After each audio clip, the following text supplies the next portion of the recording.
नमस्कार दोस्तों, फिर से स्वागत है हमारे चैनल में। आपको बता दूं कि फिर से खेसारी लाल यादव का एक गाने का पोस्टर है, जिस गाने का टाइटल है कमर डैमेज। कब और किस समय रिलीज़ किया जाएगा। तो इस गाने में काम किए हैं नीलम गिरी और खेसारी लाल यादव के साथ में इस गाने को देखेंगे। इस गाने को रिलीज़ किया जाएगा आराध्या फिल्म्स पे, जो काफ़ी नया चैनल है, नया धमाका लेकर आ रहे हैं। आपको बता दूँ इस गाने को खेसारी लाल यादव सिर्फ गाए हैं। और आपको बता दूँ कि कमिंग सॉन्ग में पोस्टर लगा दिया गया है, जिस गाने को लिखे हैं कुंदन प्रीत और म्यूजिक तो अपना भाई प्रियांशु सिंह का है।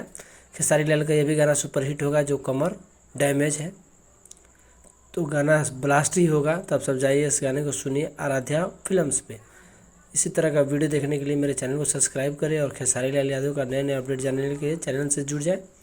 और इस गाने को खेसारी लाल यादव लेकर आ रहे हैं नीलम गिरी के साथ में। तो आप सब जाइए इस गाने को सुनिए और ढेर सारा प्यार दीजिए।